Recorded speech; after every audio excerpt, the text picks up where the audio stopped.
Filho, a gente se dedica tanto na engorda, né? Mas na hora da venda pode pôr tudo a perder se vender na hora errada ou por um valor diferente do de mercado. Ah, pai, o aplicativo Agro Brasil veio para resolver isso. Olha aqui. Aqui, pai, os pecuaristas registram seus negócios todos os dias e a gente tem informação verdadeira para poder negociar melhor.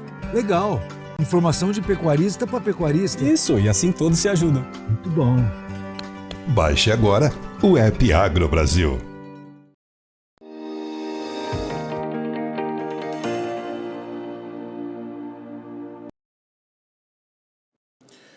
Olá, boa tarde a você que está conosco pelo site Notícias Agrícolas. No ar, nosso boletim de acompanhamento de mercado, o mercado do boi. É mercado que segue firme, pelo menos em São Paulo, as cotações se mantêm naqueles níveis dos 320, até um pouco acima, já tem negócios ocorrendo com maior frequência aí no estado de São Paulo.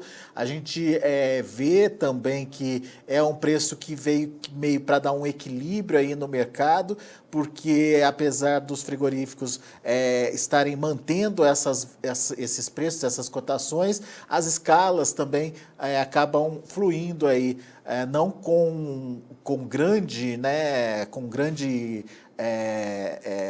velocidade, mas enfim, uma escala que, diante da oferta apertada e da demanda ainda patinando, é uma escala suficiente aí para atender e fazer esse equilíbrio aí do mercado. Para falar mais sobre o que anda acontecendo com o mercado do boi, nosso convidado hoje é o João Otávio Figueiredo, analista sênior da Datagro. Está aqui o João com a gente. Bem-vindo, meu caro. Obrigado mais uma vez pela participação conosco aqui no Notícias Agrícolas. E eu queria te ouvir, queria entender que momento é esse para a pecuária. Aparentemente um preço meio que de equilíbrio aí, de consenso aí no mercado, mas essas geadas que a gente viu acontecer nos últimos dias e ainda está acontecendo em algumas regiões, ela de alguma forma traz um componente novo aí para a precificação da arroba, ou aparentemente não? João, o que você está vendo aí? Alexander, muito bom dia a todos, a vocês, Notícias Agrícolas, todos os telespectadores que nos acompanham nesse momento. Alexander, o mercado aí de boi gordo segue bastante aquecido, como a gente vem conversando nas últimas entrevistas, e para hoje eu separei 4 fatores importantes, eu acho, que compõem essa sustentação desse arroba do boi gordo nesse patamar de 320 aí, com espaço para novas altas. O primeiro ponto aí que o mercado já está super batido, né, que a gente sabe que é a escassez de oferta de boi gordo nesse momento, a gente vê os dados do IBGE aí, o número de abate vem caindo a cada trimestre, a gente vê um cenário no final do ciclo pecuário, que implica que o pessoal começa a reter um pouco de mais fêmea agora e essa oferta de gado se mantém escassa. O segundo ponto, que já vem pesando bastante, que é o fator clima. A gente teve um ano muito seco ano passado, um ano com diversas queimadas no norte do Brasil, que afetaram a pastagem aqui do centro-sul também. Teve um clima muito seco. Essa semana a gente foi coroado aí com temperaturas muito baixas que implicaram em geadas, né? Então isso prejudicou muito as pastagens da pecuária, não só a pecuária, mas também outras culturas aí como milho safrinha, o pessoal da cana que a gente acompanha, que está bastante preocupado também para poder avaliar qual que é o impacto dessas geadas recentes, nos últimos 2 dias, e tem alguma projeção de acontecer alguma coisa ainda mais hoje à noite, a gente está monitorando isso de perto na Datagro, e esse fator da geada já pesou um pouquinho mais no clima que já não vinha ajudando, né? Então esses são os drivers que dão sustentação para esse preço aí que está em 321, que fechou ontem o nosso indicador GPB Datagro, a gente registrou essa nova máxima nominal do nosso balizador, e isso representa um aumento de quase 15% no ano e mais de 50% se comparar com o mesmo período do ano passado. Então a gente vê a arroba bastante aquecida, mas nem por isso esse patamar de preço elevado. Pode perguntar para qualquer pessoa que trabalha aí na indústria ou também trabalha como pecuarista num ano bastante desafiador, né? Por causa dos preços de insumos estarem elevados, a recompra do bezerro agora teve um pequeno recuo no preço, mas ainda continua um desafio pecuarista. A valorização do milho foi acima da valorização da arroba, então isso traz desafios para os confinadores. Então esses são os fatores principais que estão dando essa sustentação para o preço da arroba manter no patamar que está. E por fim, eu queria colocar mais os últimos 2 fatores que são remanescentes aqui. O primeiro é o mercado interno, que a gente tem um cenário construtivo nesse momento, a gente vê a economia brasileira como um todo voltando a aquecer, a gente teve o resultado do PIB no primeiro trimestre que surpreendeu muitas casas, aí, o PIB crescendo, a geração de emprego volta também a registrar novos postos também aí disponíveis para emprego. A gente percebe também que dados também, como o CAGED está sinalizando para isso. Então, a economia brasileira como um todo para o segundo semestre tem uma projeção interessante. Vê muitos bancos aí projetando um PIB em torno de 4,5%, 5%, até algumas casas falando em 7%, que eu acho um pouco mais pesado, mas tem um consenso em torno dos 5%. Então, a gente vê a economia brasileira com diversos fatores que trazem pontos positivos. A gente vê a reabertura dos food service, porque a vacinação começa a andar agora. Apesar da pandemia está uma situação um pouco complicada, mas a gente vê uma abertura de mercado mais interessante, vê muita coisa acontecer. No final do ano agora, ano que vem, tem o ano de eleição, que é um ano importante, então a gente deve ter o lançamento do plano do governo do Renda Básica, que vai substituir o Bolsa Família. Então, toda essa injeção de dinheiro na economia deve gerar a economia circular como um todo. Então, a economia brasileira tem uma perspectiva positiva e toda essa injeção de dinheiro vai poder também impactar no consumo de carne bovina, né? Que a gente percebe que as casas vão voltar a consumir mais e os food service aberto é positivo. E, por fim, a exportação, Alexandre. A gente vê que a exportação teve um pequeno desaquecimento nesse último mês de junho, né? Desaqueceu um pouquinho, a gente teve um pouco... o apetite chinês foi um pouquinho menor nesse último mês, mas a China continua sendo o principal comprador da carne bovina nesse ano, para lá de 50% do share de exportação. E alguns fatores que implicaram nisso, né? O primeiro foi um pouco o recuo do dólar, né? Que saiu lá de 5,7, recuou para 4,9 e tal, está em torno de 5 agora. E também outro fator interessante que acho que pouca gente no mercado está olhando também, que são a elevação dos preços dos fretes marítimos, né? A gente vê que está bem mais elevado para levar a nossa carne e outros produtos também até o mercado asiático, que são os principais compradores nesse momento. Mas a projeção futura é positiva, a gente teve um desaquecimento agora, mas eu avalio como pontual, porque o déficit de proteína do mercado asiático, da China, não só da China, mas do mercado asiático como um todo, tem um déficit interessante ainda, e vão demandar a carne do Brasil bastante. Então, apesar desse pequeno recuo agora, a gente tem uma projeção não só para o segundo semestre, mas para os próximos 5, 10 anos, porque as economias asiáticas vêm apresentando crescimento acima das outras economias do mundo, e esse pessoal com certeza vai demandar a carne do Brasil. Legal, então vamos lá, você citou aí quatro vertentes ou 4 fatores que estão mexendo ou que podem impactar aí na formação de preços. Vamos começar com essa questão da oferta. Oferta escassa pelo ciclo pecuário está dada, a gente deve ter um ano inteiro ainda de oferta baixa, certo, João? Isso não é uma coisa que se inverte tão rapidamente, né? Precisa de alguns anos para que essas fêmeas que foram retidas começarem a produzir de novo. Então, a gente deve manter baixa essa oferta. E ainda mais com essa dificuldade climática agora de secada das pastagens, isso implica ainda mais dificuldade para o pecuarista terminar o engorde do seu gado, né? A pessoa estava ali esperando um pouquinho de melhora de pasto nesse momento, já estava seco o pasto, na verdade, né?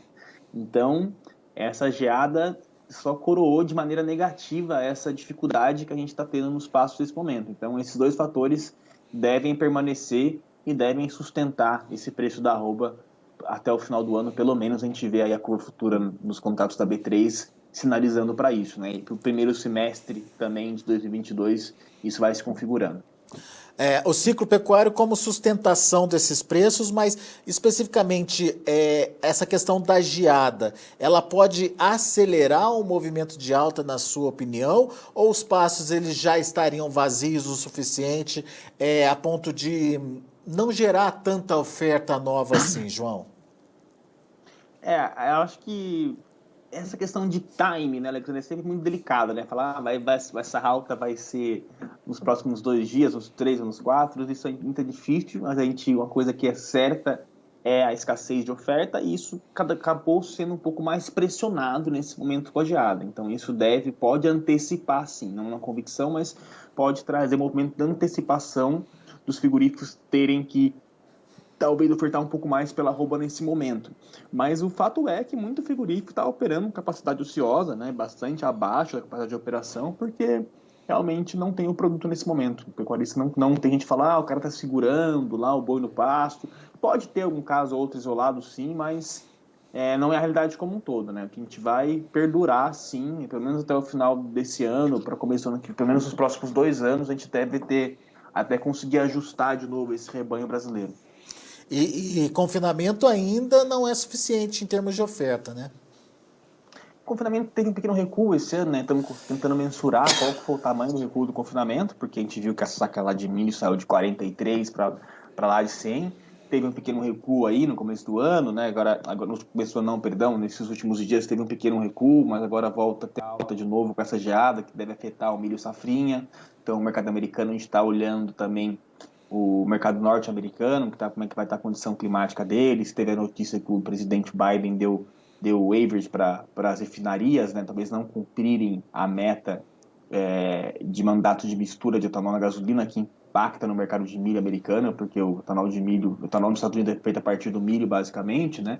Então, esses fatores que a gente está olhando aqui no Brasil, começou já sobe um pouquinho o milho, lá fora teve o fator de pressão de baixa, mas o fato é que o milho valorizou muito acima da arroba, e isso trouxe muita dificuldade para os confinadores, não só para os confinadores grandes, né?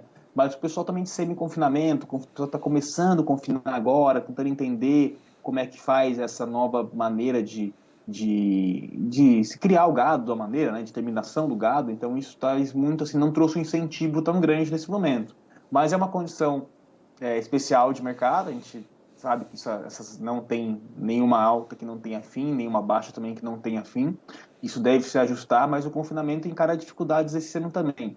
Quem é muito ajustado, tem tecnologia no campo, conseguiu fazer hedge da compra de insumos para o confinamento, estamos até falando de expansões, né? A gente viu um movimento muito interessante dos frigoríficos, Alexandre, cada vez mais estarem investindo nos próprios confinamentos também. Isso é um fator super legal, porque traz uma outra dinâmica para o mercado, né? Você vê que a indústria não quer depender mais só de fornecedores terceiros, que também começa a produzir sua própria matéria-prima, porque realmente é necessário para atender essa demanda de carne, principalmente de exportação, que precisa de um gado diferenciado, um gado que é abatido mais cedo, para atender mercados como o Boi China, que a gente comenta, a Cota Hilton, entre outras premiações que estão aí ajudando bastante o mercado brasileiro.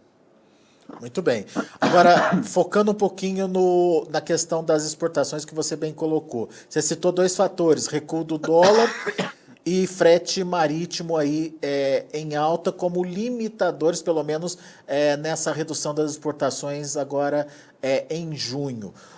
Você vê isso como tendência, João? A gente vai ter uma tendência, mesmo que seja devagar, compassadamente, de redução das demandas de exportação? Ou a gente pode ver uma reviravolta aí no segundo semestre e ter de volta aquela explosão de demanda que a gente viu no ano passado?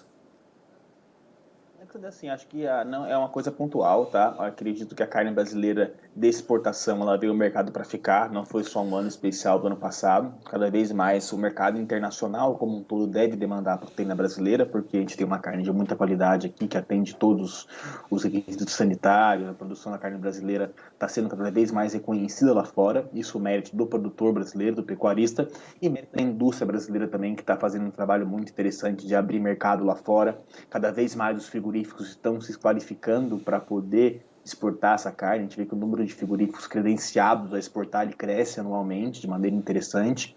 A performance dos principais grupos frigoríficos no Brasil, lá no mercado aberto de capital, a gente vê a performance muito interessante. Então, a gente vê que esses frigoríficos não estão de brincadeira no mercado e estão fazendo um trabalho realmente muito bem feito, conseguindo fazer frente com grandes grupos produtores lá fora. Então, eu não acredito que a carne brasileira vai perder esse espaço.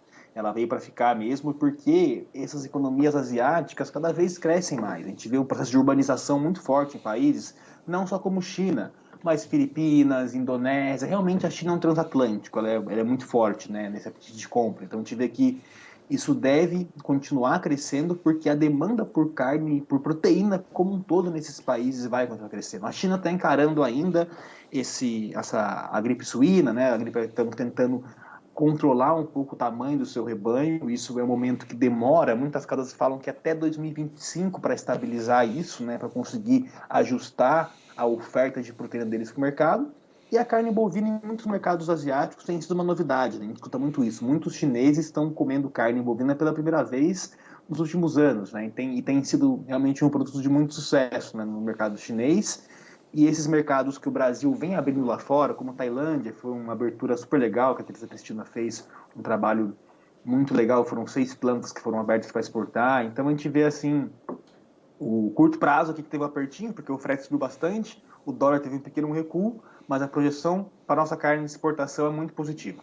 Para os próximos 5, 10 anos, com certeza. E daí você traz um questionamento novo para a nossa discussão aí, que é a dependência da China, que é grande. Você mesmo colocou a China aí como um transatlântico, né, nas nossas negociações.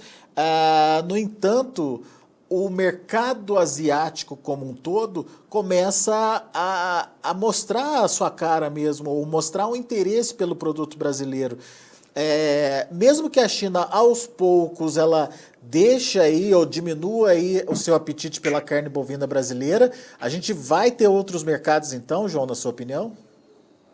Não, sim, Alexandre, eu acho que é o seguinte, a gente passa a ter um novo cenário, né? A gente vê que em 2015, 2016, a China tinha um share de exportação do Brasil de em torno de 15%, hoje está entre 50% e 60%.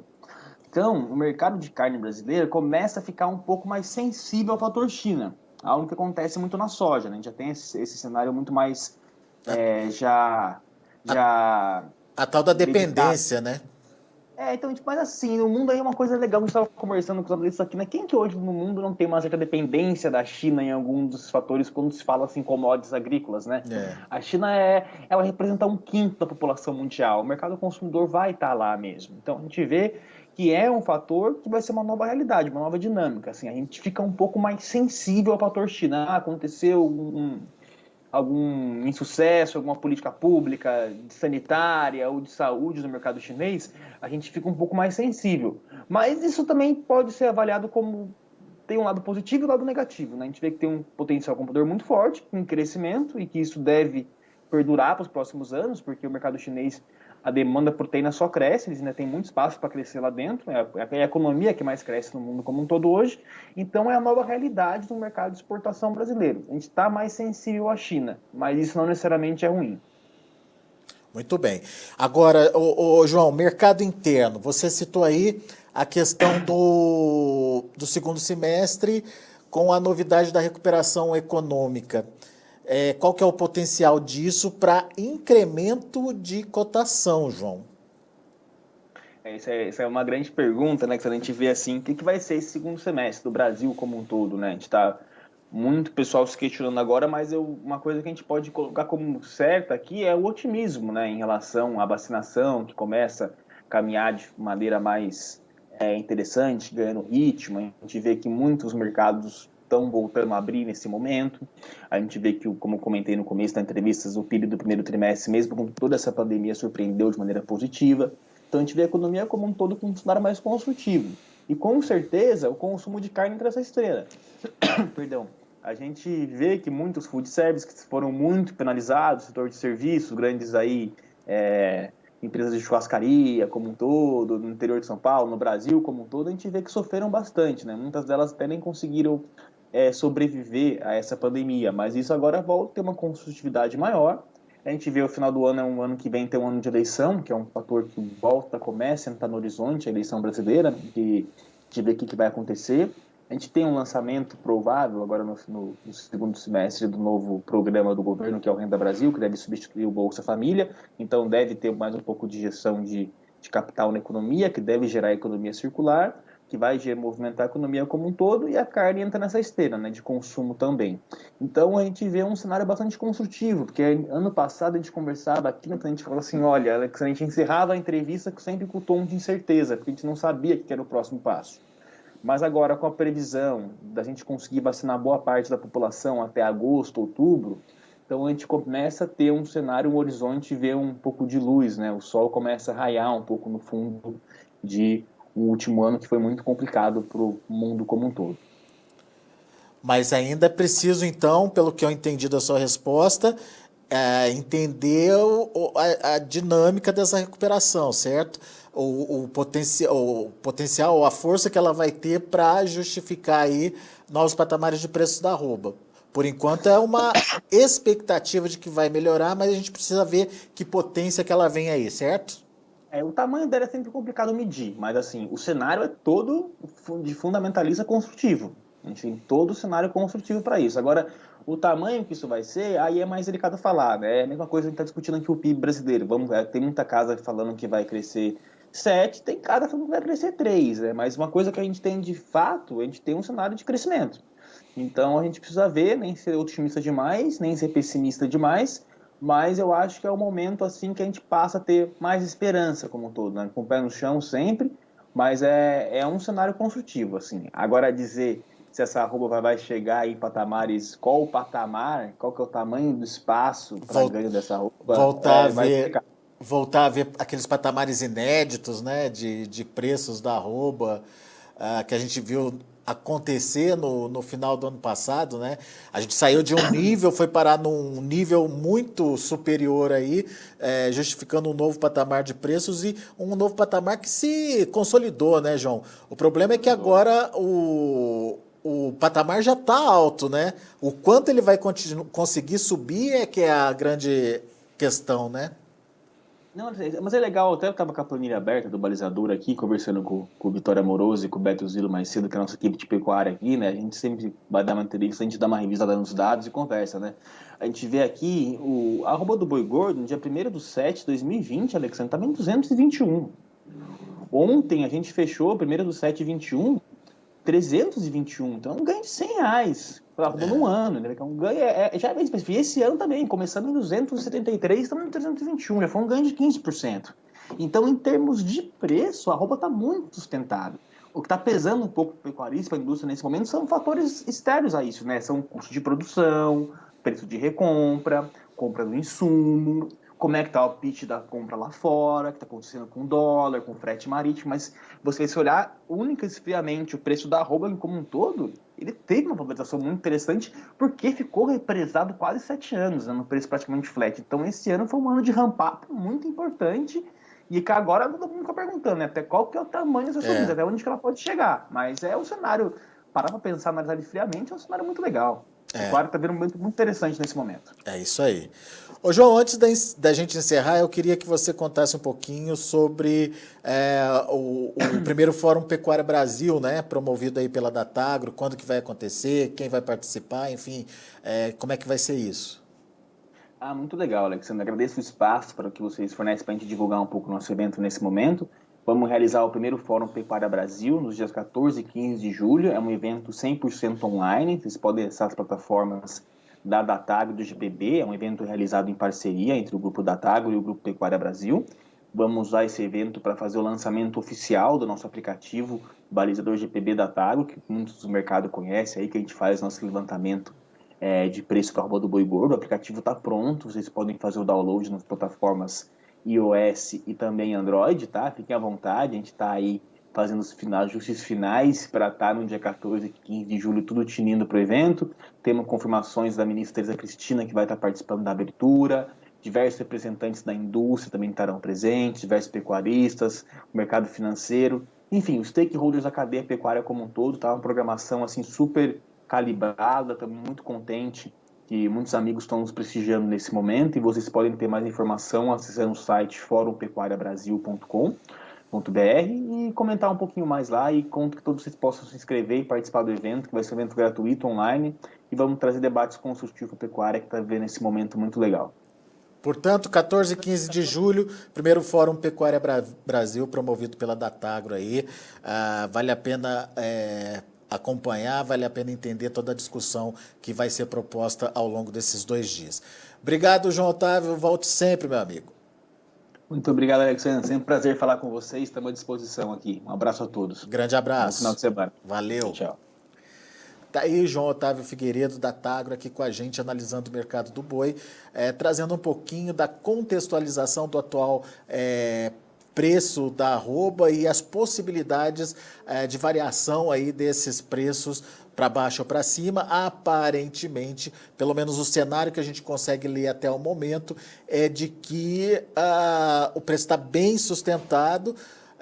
Cair é mais difícil, subir ainda depende de alguns fatores se concretizarem, como, por exemplo, a recuperação da economia brasileira e a continuidade das exportações de carne de uma forma firme e sustentada aí nos próximos meses. Então, vamos acompanhar de perto e vamos ver para onde pode seguir esse preço da arroba. O fato é que os preços já estão elevados, já estão em patamares inéditos aí e importantes para o produtor, mas o João lembrou que, apesar dos valores nominais, a gente tem que ver custo de produção, que também aumentou bastante, e entender o que é essa margem do produtor, do pecuarista nesse momento, é mais importante do que nunca.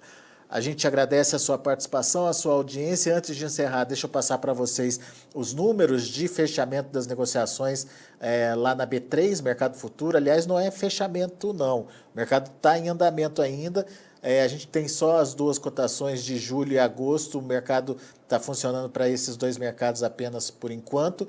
Julho, R$ 313,20, com queda de 0,63%, e o agosto, R$ 316,50, queda também de 0,63%. O indicador CPEA fechou ontem a R$ 316,20, com queda de 0,72%. Muito bem, a gente vai ficando por aqui. Agradeço a sua atenção e audiência. Na sequência, tem João Batista Olive com Tempo e Dinheiro.